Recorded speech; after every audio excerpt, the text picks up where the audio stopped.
Good morning. We're back here for the fourth day of hearing in this interest arbitration case. It's still the union's presentation.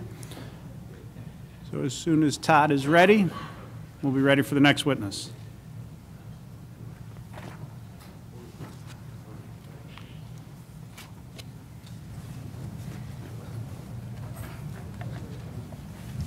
Good morning.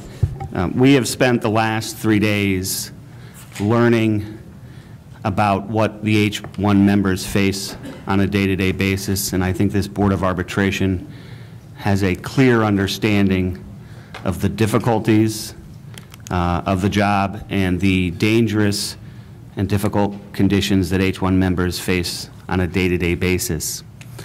We'd like now, today and tomorrow, to turn our attention to the proposals, the core issues that President Pinto identified. And we'd like to start off today by talking about the medical proposals that are at issue for the board. We're going to present our first witness, which is William J. Einhorn. Before we get to that, I'd like to just refresh everybody's recollection as to some of the survey questions that were produced. Although Attorney Einhorn didn't have anything to do with these surveys, they are in regard to the medical insurance. And I just want to refresh everybody's recollection. One of the questions that was asked was, are you satisfied with your current medical plan? And the majority of the H-1 members said no. Another question that was posed to the H-1 members was, in the last 12 months, have you had medical expenses not covered in your plan? And again, the majority of the H-1 members said yes. And then finally, a question was posed, the amount of money you spent out of pocket for not only medical, but for vision and dental in the last 12 months. And we have some figures there that show a substantial amount of out-of-pocket expenses. So faced with these responses to the survey questions, the PSCOA felt that the medical plan was one of the core issues that it wants this, or hopefully this Board of Arbitration will address. So without further ado, I would, at this point, call Attorney William J. Einhorn as our witness. Morning, Mr. Einhorn. Don't have to swear you in. If you just state your name and spell your last name for the record. William J. Einhorn, E-I-N-H-O-R-N. Thank you. Attorney Einhorn, could you please give your educational background? Yes, I graduated from Central High School in Philadelphia and went on to Temple University, where I earned a Bachelor of Arts degree in 1974.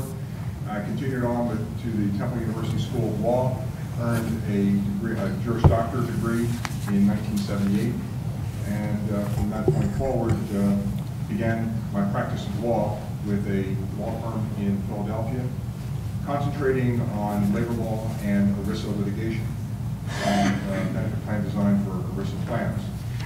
I remained in that law firm, left a partnership in that law firm in 1989, and began employment with the Teachers Health and Welfare and Pension Trust Funds in Philadelphia and vicinity as its assistant administrator, and later as its administrator in 1995.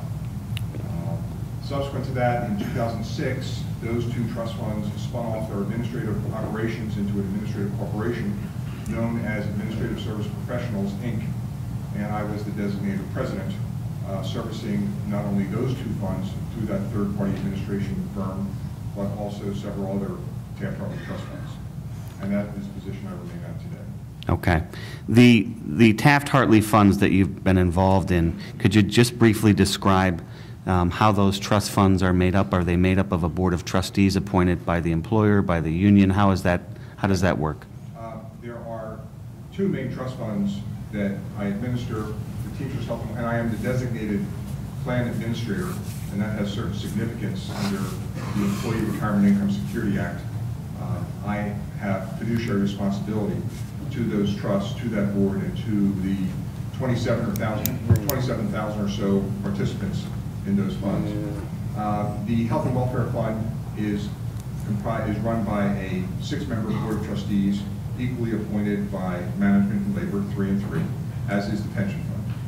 And the Health and Welfare Fund currently, given these economic times, has now shrunk to about 7,600 active eligible members and their dependents, about 19,000 covered lives. The pension fund has approximately 9,000 active members, 13,000 retirees, 5,200 terminated vested employees, a total universe in the pension fund of about 27,000 individuals. The Health and Welfare Fund expends approximately $100 million a year in benefits for those 19,000 covered lives.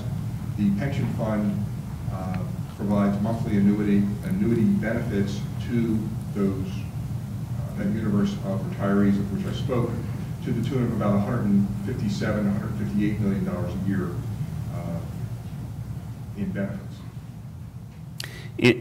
Let's talk about that $100 million. And that $100 million figure that you mentioned in regard to Health and Welfare Fund, is that claims and administrative expenses, or how do you break that down? That's all. Last year, benefit expenses and administration came to approximately $94 million. Okay. And that includes medical, dental, vision, prescription drug, death benefits. And the geographic area which this fund covers, where is the geographic area of those funds? Generally, Harrisburg and east, Allentown and south, through the southern 3 counties of New Jersey, and the entire state of Delaware and the eastern shore of Maryland. Okay. Now, in your, so for the last 22 years, you've been working as a benefit plan administrator.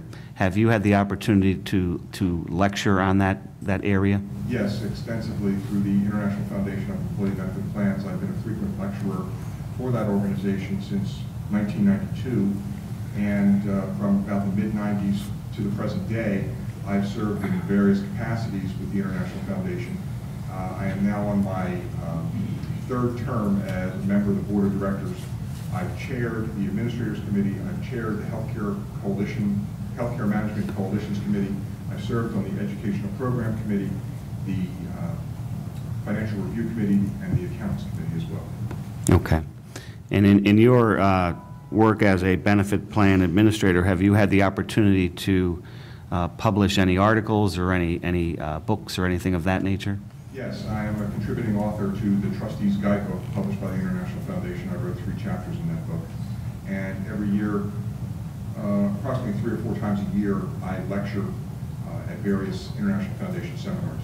I've also lectured at some Pennsylvania Chamber of Commerce groups, the conference group, was active in the National Health Lawyers Association when that was a viable organization. It has since changed. So for various groups, yes. Okay. And the trustee guidebook, is this sort of a manual that a lot of the benefit plan administrators turn to? More so benefit plan trustees. It was designed to be the go-to guide for benefit plan trustees on how a trust fund works, what their responsibilities are as a trustee in servicing the Taft-Hartley participants. Okay, and that was my question. When you talk about trust fund, you're talking about a Taft-Hartley type equal representation between management and labor? Yes. Okay. Now, we have handed to the Board of Arbitrators and to the Commonwealth a copy of your CV. Do you have that in front of you? Yes, I do. Okay. And that's a current copy? Yes, it is. Right. At this point, I would offer the testimony of Attorney Einhorn as an expert in medical benefit plan administration. Any objection? No, excuse me, I'm sorry. No objection, provided it is limited to his expertise in the area of administration and it's not confused as expert testimony as it regards their specific medical proposals. But certainly no, I mean, his reputation is as good as they get. Well, No. I don't understand that.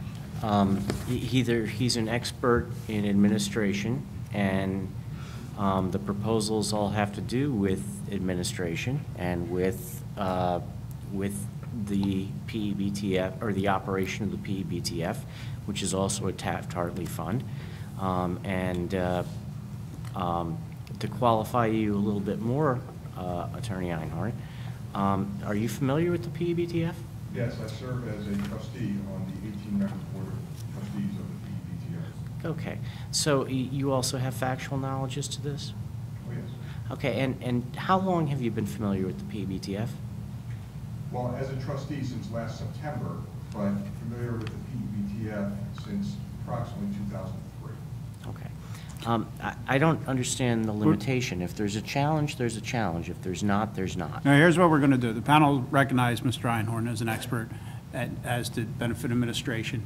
If there's any topic we get into that you think exceeds that expertise, make an objection at that time. But Mr. Einhorn's reputation kind of precedes him here. So unless we get into an area that you think is beyond that. No question. Just to clarify, it was my understanding that in addition, and maybe I misunderstood when Mr. Egan explained what they were going to do today, it's my understanding that he will also testify as to the substance of the proposals that they're putting forward. And there's an element of their proposals that is, are they reasonable?